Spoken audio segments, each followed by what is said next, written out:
and then, they had a unique situation. The grass, grass fed, obviously, usually in these countries, but, their rainy season was short and the grass was low quality. So it's like we need a cattle feed. And so it's a very long story. This is like a 10-year project, but we brought in ruminant nutrition people. We brought in, I work closely with my husband. He works in, culture, food security. He's in leadership development. So he Okay. had another aspect. And we developed a cattle diet where it's basically based on palm kernel meal. Welcome to MeatsPad, a platform dedicated to sharing breakthrough knowledge that is accessible to the meats industry. On each episode, we will hear from meat specialists and professionals to talk about numerous topics in meat science. This podcast is brought to you by the U.S. Meat Export Federation, UltraSource, the new standard for innovation, IFA, Meat Processing Power. Viscofan is a global leader and innovative partner in the food industry who provides solutions for the casing market. Hello, meat folks. Welcome back to the MeatsPad podcast. This is Phil. I'm flying solo. Francisco is out making the world a better place for us meat enthusiasts. And so today we're going to be visiting with Dr. Mindy Brashears from Texas Tech University. First off, thank you and welcome. Oh, well, thank you so much for having me. It's my pleasure to be here. Well, it's an honor to have you. For those who are unfamiliar with Dr. Mindy Brashears, you have a very lengthy portfolio, and maybe it was all by design, or maybe some serendipitous actions happened along your time.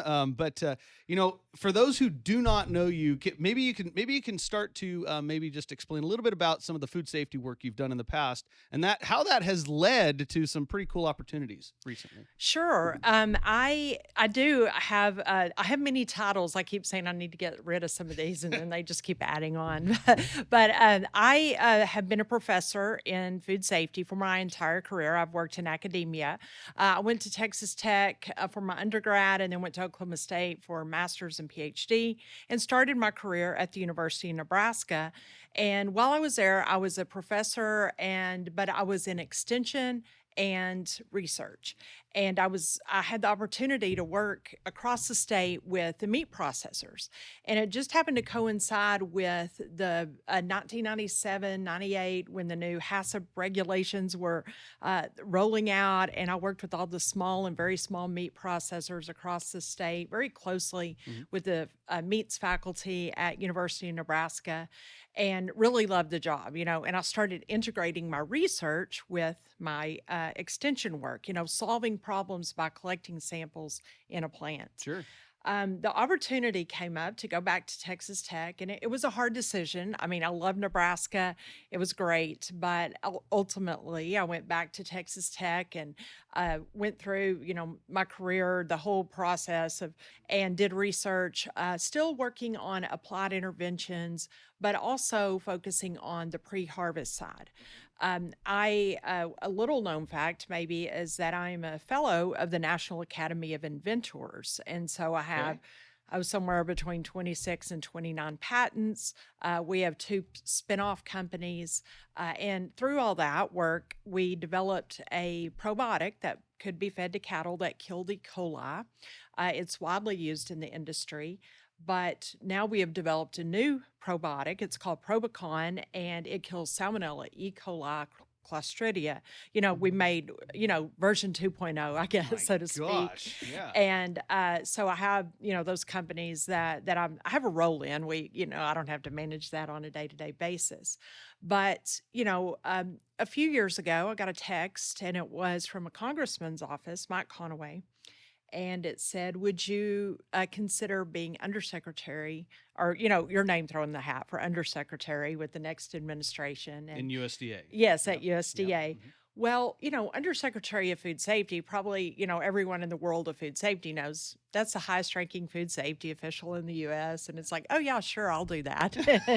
So nonchalant. Yeah. Well, no, yeah. now let me clarify.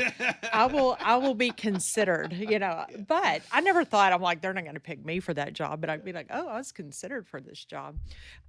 Along the way, I just never said no. You know, they're like, oh, you want to go to the next level of vetting. And then the next thing you know, you're going through FBI Oh interviews my. and security clearance and at the White House and meeting with Secretary Perdue, you know, and ultimately a Senate confirmation hearing. That whole process, you know, that could take it, that could be a whole other podcast. But finally, ultimately went into that role, had the opportunity to work with the best team ever at USDA, all the other undersecretaries, Secretary Perdue, overseeing the food supply chain and, you know, inspection for meat, poultry, and processed eggs. Well, then COVID hit, and, you know, managing the food supply chain during that, it kind of threw everything in a crazy motion. But, you know, I was honored to be able to do that, make sure we had meat to eat and safe on everyone's plate. Got through that, and now I am back at Texas Tech. I am the Associate Vice President for Research there. I also have my faculty role, so I can continue my research with applied food safety, studying antibiotic resistance, developing enumeration for salmonella. Now, integrated in all of this is also a passion for food security. I have done quite a bit of international work in Latin America, Mexico and Honduras primarily, and the Bahamas, Latin America, and the Caribbean, and then quite a bit of work in Australia and New Zealand for those different operations. So I have lived a wonderful life so far and, you know, had my family to support me. And, you know, without them, I wouldn't be where I am today. The mission of USMEF is to increase the value and profitability of the U.S. beef, pork, and lamb industries by enhancing demand for their products in export markets through a dynamic partnership of all stakeholders. Simply put, USMEF is putting U.S. meat on the world's table. Well, first off, thank you for your service at USDA. You're welcome. And especially during some definitely turbulent times in the world at the moment when at the time when you were still there. And thank you for your efforts with HACCP implementation and intervention. And for those listening out there who maybe need a little bit of a history lesson, you know, 1997, 1996 was when the mega reg was implemented. That was when HACCP was became mandatory for nearly all meat processors in the United States. And for those who maybe are a little bit younger and just kind of take HACCP as this, you know, it's a thing we do.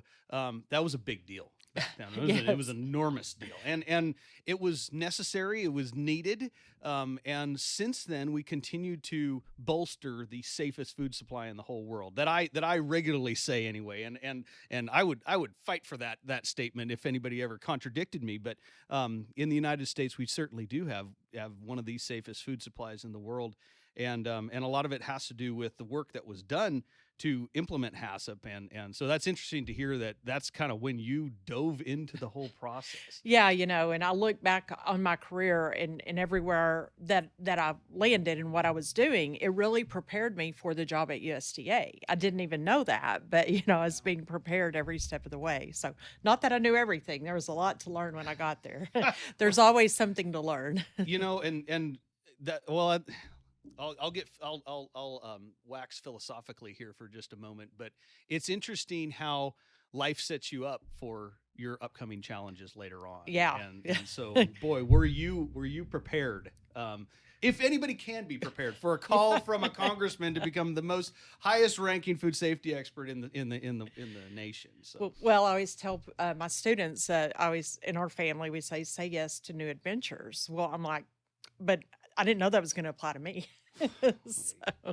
That's fantastic. And it's fantastic that you were willing to take on those opportunities. Yeah, I don't want to call them challenges. I want to call them challenges, opportunities, and lots of growth. Lots of growth, lots of opportunity to continue to learn, right? Right. Tell us a little bit more about your humanitarian efforts, because that sounds fascinating. Well, that's really been, you know, one of the things that I still hold near and dear, and one of the reasons why I really wanted to go back into academia. I just think it's so important to educate the next generation of leaders for the industry. And I always tell students, I'm like, you can go to just about any university that have, you know, meat science, food safety programs. You're going to get the same information, the knowledge.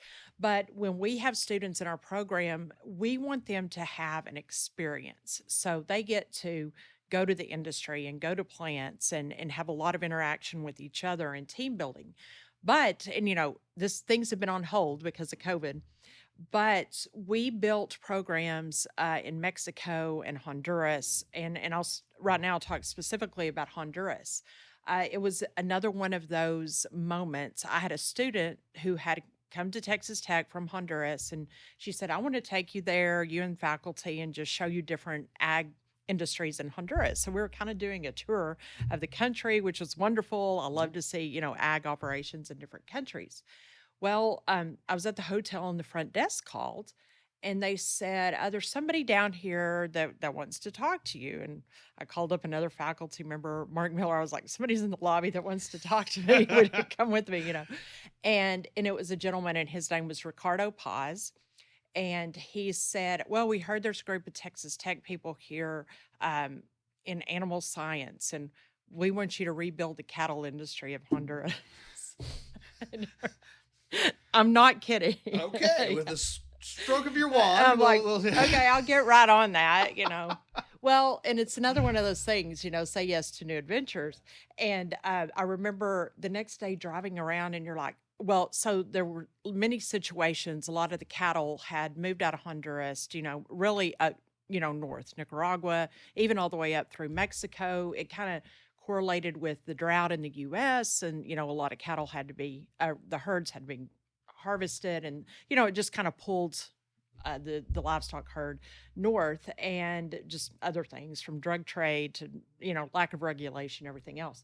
So, and then, they had a unique situation. The grass, grass fed, obviously, usually in these countries, but, their rainy season was short and the grass was low quality. So it's like, we need a cattle feed. And so it's a very long story. This is like a 10-year project, but we brought in ruminant nutrition people. We brought in, I work closely with my husband. He works in, culture, food security. He's in leadership development. So he had another aspect. And we developed a cattle diet where it's basically based on palm kernel meal. Palm kernel oil is one of the primary exports from Honduras. And then you have the meal that's usually just put back in the, in the field around the trees. And there wasn't a market. Poultry litter and, sugar cane at the most basic level. A ruminant nutrition people would be like, it's much more complex. But we developed that diet, started some operations had small feed yards, pens, we would feed them. Looked at getting them to at least like 900, close to 1,000 pounds before harvest because they were harvesting, 600-700 pounds and just not very much meat on the carcass when you do that. Wow. We worked with a major facility in Honduras and the government, and we were able to get their equivalency reestablished so they could export to the U.S. and the region. Did food quality or meat quality studies with the population to develop new markets, and then even worked on the genetics of the cattle. I still have really close ties there. I was in Honduras when I got the call when they said, okay, we want you here in DC next week to begin the job. And, and I was like, oh no, it's my last time in Honduras. I haven't been back there. So, that's been almost 4 years ago, but I look forward to the day when we can go back and continue that work. We developed, a commodity group, all of those things for the support. But more importantly, and the most important thing is we have a very strong relationship with Zamorano University, and that is in Honduras. And for people who aren't familiar with it, it is an ag university, and they are very hands-on. I think when they're a freshman, they're given an acre of land and they have to do something with it and make a profit. No kidding. Wow. I mean, it's very intense. And so we developed a program, and it's called the Sower Scholars Program. And that's like sower, SOWER, reaping and sowing and reaping. And it's sustaining our world through education and research. and we bring those students in. They become SOAR scholars, and this might be for a semester as an intern, and we might give them passive training or teach them different skills before they graduate with their bachelor's degree. But then we get a lot of those students that come to grad school. So if you look at our graduate student population, many of our students come from Zamorano across Central America. Now, we would love, when we think about the concept of sowing and reaping, you think about, we would love for them to go back to their home countries to build the intellectual capacity. Yeah. As much as we love to go and help and serve the community there, we can't be there all the time. Oh. So you need people there, and we have students that have built their own facilities there, developed consulting businesses. So yeah.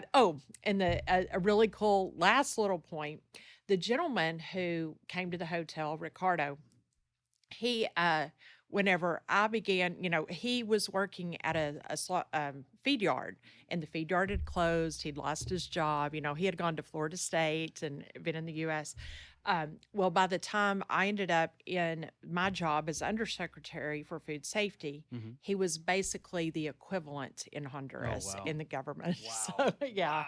it's like those things, it's crazy how those things happen. Yeah. And one of the very first things I got to do at FSIS was sign the paperwork to approve Honduras for export of poultry to the U.S. And got to call the Minister of Ag, and Ricardo was on there. It was just, it's a cool opportunity and a cool rewarding. experience. Well, and how rewarding how the whole cycle has come about. And yeah, it is. Well, and you're not only helping revive an industry there and feed more people, and you're providing jobs back to these agricultural based folks that needed that, and finding better uses for the resources that they have about. So Right. Yeah. that's We really couldn't cool. go in and say, "Oh, go feed a corn-based diet," Right, because yeah, they don't have that. right. You had to be very innovative. Well, and but that's the beauty of ruminants and cattle, especially. Is Yeah. that, I mean, you use the resources that you have available. Right. So yeah, it's a very rewarding opportunity, and the people that I've been able to meet, the students I've been able to mentor, and then they always come back and give back, and I always learn way more from them than, and they probably don't even realize that. Well, for those out there listening, this is a perfect example of you get back way more than you give in many cases when you do give, and especially give of your time, your resources, your knowledge, and et cetera. And so, this has been fantastic, and I really appreciate you sharing your story. Hopefully, the folks out there, if you have any questions, send it to us here at MeatsPad. But this is the great thing about the American Meat Science Association, is that we do have the membership network. We have access to folks like Dr. Brashears, and sometimes Dr. Brashears herself, and we'll continue to just continue to make the world a better place, food safety wise, but then also humanitarian wise. Oh, So yes, I really for sure. Appreciate that. It's all about feeding the world. That's right. That's right. Well, thank you so much. Thank you. I enjoyed it very much. All